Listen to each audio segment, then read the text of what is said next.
నమస్తే, welcome to Leo. మనతో ఉన్నారు పొలిటికల్ అనలిస్ట్ అడుసుమల్లి శ్రీనివాస్ గారు. సార్ నమస్తే. నమస్కారం అండి. సార్, మనం చూసుకుంటే విజయసాయి రెడ్డి ఒక్కొక్కరు బట్టలు ఇప్పేస్తానని చెప్పి గతంలోనే చెప్పాడు.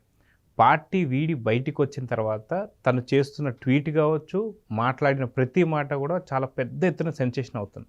నిన్నగాక మొన్న చేసిన ట్వీట్కే చాలా పెద్ద దుమారం రేగింది. అటువంటిది నిన్న ఈడీ విచారణ అయిపోయి బయటకు వచ్చిన తర్వాత అన్ని వాస్తవాలే చెప్పాడని చెప్పి అనుకోవాలా, లేదా జగన్మోహన్ రెడ్డికి నన్ను మళ్ళీ ఈడీ పిలవబోతుంది, ఈ లోపల నేను పెట్టిన ప్రపోజల్ కాదు అంటే మటుకు నీ బట్టలు ఇప్పేస్తానని చెప్పేసి అన్నాడా? ఎలా చూడాలంటారు? ఇప్పుడు జగన్మోహన్ రెడ్డి బట్టలు ఇప్పేస్తానని వార్నింగ్ ఇచ్చే ధైర్యం ఇతనికి ఉండదండి.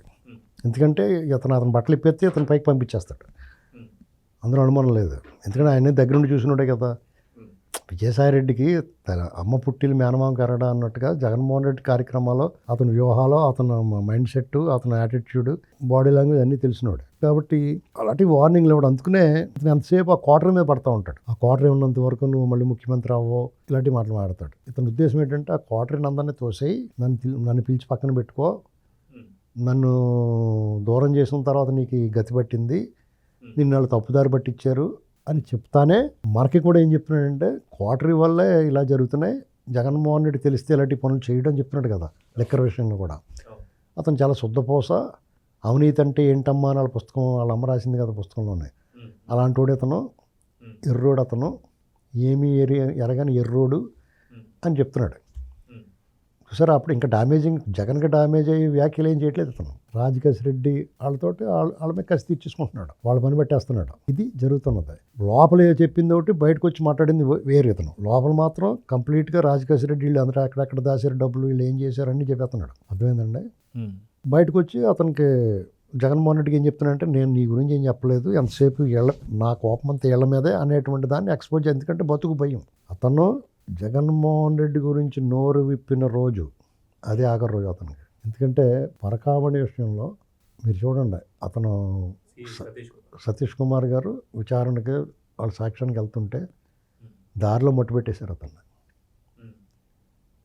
అలాంటిది జగన్మోహన్ రెడ్డి గారి మీద ఇతను ఎలా చెప్తే అతను వదులుతాడా? అతనికి అడ్డమొత్తాడు అనుకుంటే వాళ్ళ బాబాయ్ని కూడా స్పేర్ చేయలేదు అతను. అతను ఎవరిని స్పేర్ చేయడు? అతను ఆస్తుల విషయంలోనూ, రాజ్యాధికారం విషయంలోనూ వాళ్ళ చెల్లికి వాటాకు వస్తుందేమో అని ఆవిడని దూరం పెట్టేశాడు.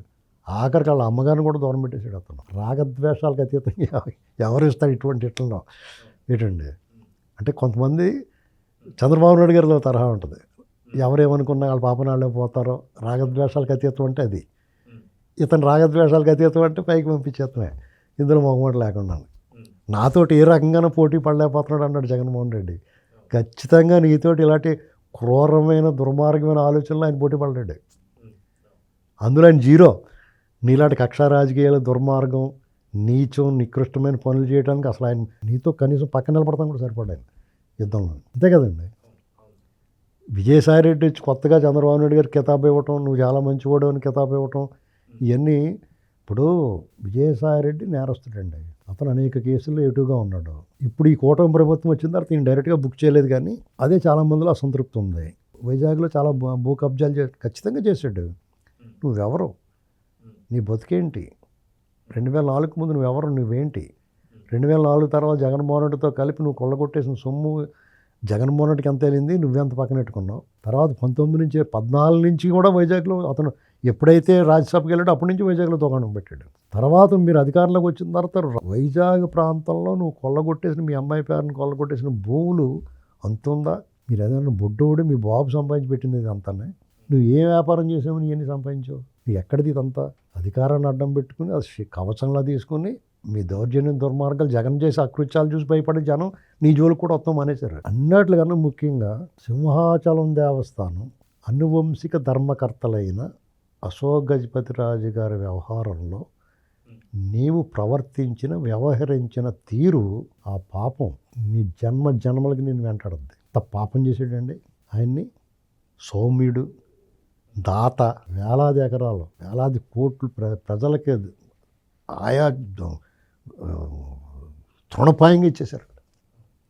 అటువంటి వ్యక్తుల్ని నువ్వు ఎంత అవమానకరంగా చూశారు మీరు. స్వామివారి దర్శనానికి వెళ్తుంటే కూడా మీరు ఆ ఈగోని అడ్డం పెట్టుకొని ఆయనకి ఎంత పరాభావానికి గురి చేశారు.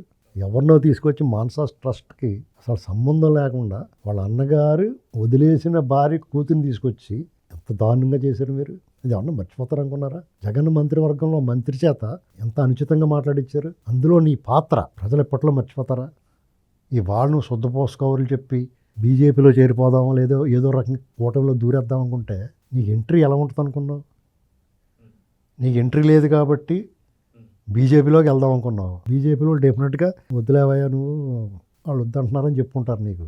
ఆ కక్ష మళ్ళీ చంద్రబాబు గారి మీద అవాకులు చవాకులు పేలుతున్నావు అంటే చూస్తూ ఊరుకుంటారు అనుకున్నావు. తెలుగుదేశం వాళ్ళు ఒళ్ళు దగ్గర పెట్టుకుని మాట్లాడాలా. బాబు గారి మీద మాట్లాడితే నీ గురించి ఎప్పుడైనా ఒక మాట మాట్లాడాడైనా? తారకరత్నం చనిపోయినప్పుడు నిన్ను అసలు నీ పక్కన నిలబడితే కేడర్ ఒప్పుకోలేదు. కానీ ఆ సిచ్యువేషన్ ఆ సందర్భం అలాంటిది కాబట్టి నువ్వే ఎగబడి వాళ్ళని రాసుకుని పూసుకుని తిరగడానికి అంటుకుపోవడం చూసావు నువ్వు. సరే అతను ఏమైనా కొంచెం మార్పు వచ్చిందేమో మనిషి మానవత్వం ఉన్నాడేమో లేదా అనుకున్నాం. అయినా నీలో ఉన్న ఈ తోడేలు లక్షణం నక్కబుద్ధి ఎక్కడా ఏమీ మారలేదు. నువ్వు నిజంగా నీలో పరివర్తన చెంది నువ్వు చేసిన నేరాలో ఘోరాలో ఆ నేరాల్లో భాగస్వామ్యం అయినందుకు నేను తప్పు చేశాను అనేటువంటి పశ్చాత్తాపంతో నువ్వు వచ్చి కన్ఫెషన్ దర్యాప్తు బృందం ముందు చెప్పిందే బయట కూడా చెప్పుంటే నీకు వాల్యూ ఉంటుంది. ఇంకా నువ్వు సిగ్గు లేకుండా నువ్వు బోడబొడిచి ఉద్ధరించింది చాలదన్నట్టుగా నీలాంటి దొంగలు కూడా పార్టీ పెడతారు. అసలే పెద్ద దొంగ పెట్టాడు పార్టీ.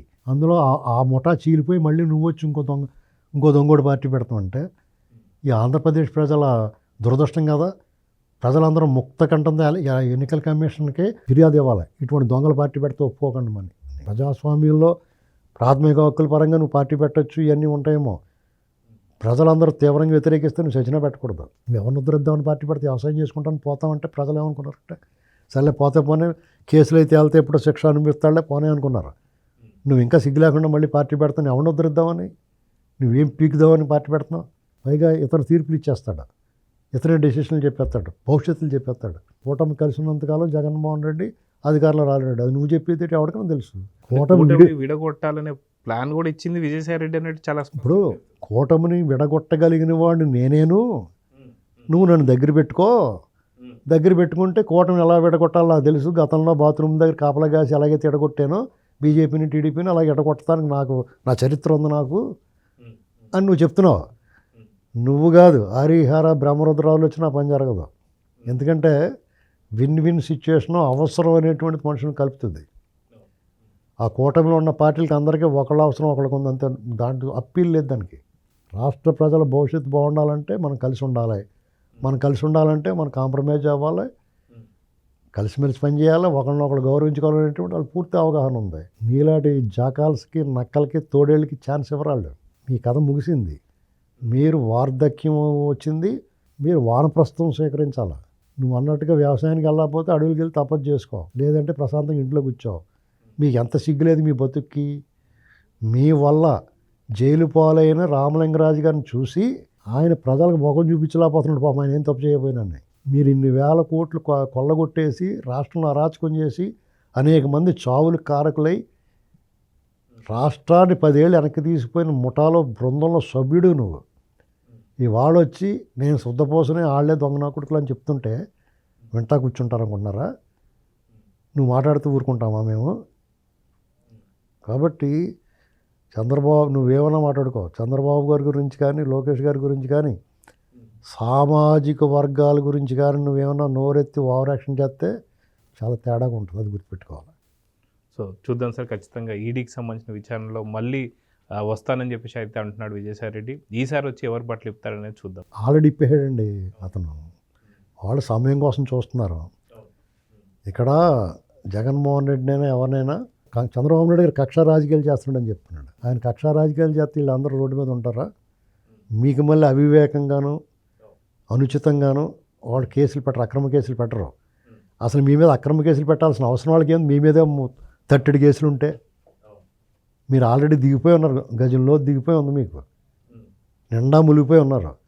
మీ మీద దొంగ కేసులు పెట్టాల్సిన అవసరం ఏముంది? ఆల్రెడీ మీరు అందులో ఉన్నారు. ఇప్పుడు ఆల్రెడీ బురదలో ఉన్నవాడమే బురద జల్తే ఏమైనా అవుతుందా? అందుకని ఏం చల్లట్లేదు. మీ కర్మ మిమ్మల్ని ఎలాగనే వదిలిపెట్టదో, మీ నీడలాగా మీ కేసులు వెంటాడుతున్నాయని చెప్పేసి వాళ్ళకి తెలుసు. అంచేత కొత్తగా మిమ్మల్ని కేసులు పెట్టి మిమ్మల్ని చేయాల్సిన అవసరం లేదు.